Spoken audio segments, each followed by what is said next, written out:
To make a move like that, you have to have kahunas and conviction. Long term, I'm bullish. We could see about a 20% correction next year. This is Josh Jalinski, the financial quarterback. Don't touch that dial. So what's up with this, Bob? Congress is coming for our retirement money? Yeah, for decades, Congress has provided incentives for people to put money in traditional IRAs and 401ks, and there are trillions of dollars in these accounts now. And Congress basically is tired of waiting to get the tax dollars that are imposed when people take their distributions. So it's trying to accelerate some of the taxes on the money in these traditional retirement accounts.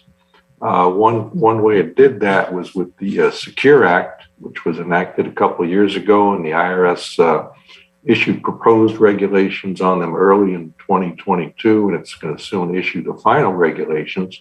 What that law and the regulations do is eliminate what was called the Stretch IRA. And under that, when people inherit an IRA or a 401k, they could stretch out the distributions over their life expectancy. They didn't have to take it out all at once or in a short period of time and pay income taxes on it in a lump sum. Instead, they could spread that over time, let the account grow and be invested, and that would minimize the lifetime taxes. But with the elimination of the Stretch IRA, most people, when they inherit these accounts, they have to fully distribute it within 10 years. And that accelerates the taxes, so you're taking out more money each year, so you might be pushed into higher tax brackets, and you'll be paying even more taxes on that money than you would have previously. So that's the issue for people who are saving a lot of money in traditional retirement accounts with the hopes of passing a chunk of that on to the next generation, is they're leaving kind of a tax time bomb for their beneficiaries to inherit. And the new law has the 10-year rule. Explain that for people, because that's a little confusing, the new 10-year rule. It is confusing, and there's still some dispute over some of the details. But yeah, I can't believe this. This has been years, by the way. I was talking to a client today. Sadly, his father passed away. The father was a client for 20 plus years, and they inherited money. They didn't understand, like, okay, you inherit an IRA. If you just take that money out, that goes on your tax return, and they wanted to know their options. And we were talking about, I don't know when this passed. It was years ago. It was like at least 2 years ago. And there is December 2019. And there is still, so 3 years ago, and there is still lack of clarity. First, explain the lack of clarity. Well, the basic rule is, with just a few exceptions, if you inherit one of these traditional retirement accounts, you have to fully distribute it within 10 years. And these accounts are taxable to the beneficiary just as they would have been to the original owners. So you're paying ordinary income taxes on these distributions.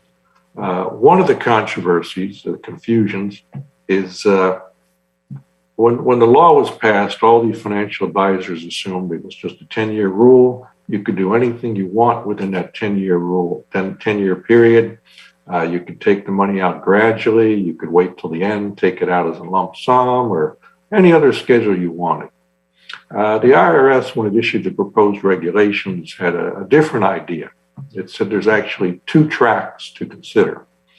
The first track is if the individual who died had not yet begun their required minimum distributions, then everyone's understanding applies. It's a 10-year rule. You can do anything you want within 10 years. But if now that means it has to be emptied in the 10th year. So if you inherit $100,000, you put it in the market and it grows to 200,000, then you could essentially empty it at the end of the 10th year, spend the 200,000, it goes on your tax return, correct? Right. Or, but there was some debate, okay, is there an RMD every year for the 10 years? There is not, correct? Well, that's where the controversy is. The IRS has decided if the deceased IRA owner was already taking required minimum distributions, then the beneficiary has to continue those for the first 9 years after inheriting it. So at a minimum, they have to take the same distributions that the deceased person was taking. They could take more in a year, they could take it all out of the lump sum, but for those first 9 years, they have to take at least the same required minimum distributions that the deceased owner would have had to take, and then fully empty the account by the end of the 10th year. Who's going to police this? Yeah, that's one of the controversies about it is how is the IRS going to know? What kind of additional reporting are they going to require from the IRA custodians and trustees? Things of that nature. So there's a lot of details, not only about what the rules are, but, is it going to matter? Can the IRS really police this? Another thing people overlook is this rule applies to Roth IRA as well as traditional IRAs. So even though the distributions from the Roth IRAs are not taxable, they still have to be taken on an accelerated schedule on the 10-year rule because Congress wants money out of that tax-free account and wants it moved into taxable accounts. So what does someone do to counteract this money grab by Congress? Well, the important legally, thing is of course. For someone who has a substantial IRA that they plan to leave at least a good portion to their beneficiaries, they need to plan during their lifetime so they're not leaving this tax time bomb for the beneficiaries. And there are different actions they can consider. One is you can simply take the money out of the traditional account, pay taxes on it, put it in a taxable investment account so that it will grow without these IRA taxes, the ordinary income tax on the future gains. An option is to convert all or some of that to a Roth IRA. That way you're essentially paying the taxes for your children. It's not a taxable gift because technically it's your tax obligation when you do the conversion. So it's a tax-free gift and your children inherit a tax-free account rather than a fully taxable original traditional IRA. Those are two simple things that you can do. If you want to be more sophisticated, if you have a very large IRA, you can consider various strategies where you take money out of the IRA, pay the taxes on it, and then you buy an insurance policy, a permanent insurance policy with the money.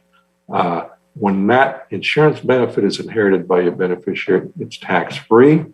Also, the amount is guaranteed by the insurance company. It's not going to move up and down with the markets. They know exactly what they're going to inherit. So it has benefits like that. And also you might be able to, if you need money that you didn't expect to need, you might be able to take a loan or a distribution from the cash value of that account during retirement, and it could be tax-free to you. You can also do some charitable strategies if you want, put the money in a charitable remainder trust. So those are the basic things you can do. But the important thing is that if you do have a sizable traditional IRA or 401k, you're planning to leave most of that to your children or grandchildren because you have other income and assets. You want to look into these strategies so you're not leaving your children and grandchildren with number one, a big tax bill, and number two, having to deal with these complicated rules about when they're required to take the money out and when they aren't, and taking the risk that if they don't take the right of money out at the right time, they're not only going to owe taxes, they're going to owe a big penalty for not taking the distributions out when they should have. Wow. Yeah, I mean, I was talking to somebody today that they had no clue about all the ornery rules when they inherited an IRA. They thought it was a gift, and then they realized it could be a curse. Now, or you could just say, hey, forget the kids, let them pay the tax when I die, I guess. But most people love their kids, so I get it. And the old way was so much better. And there are ways. There's permanent life insurance. There's taxable accounts. I think a big key here is don't pay tax on money you're not spending, right? Like, so you could take money out. You could put it in an insurance product. You could put it in a Roth. You could put it in even stock that doesn't pay a dividend. That way, when you die, the money gets inherited with a step up for capital gains purposes.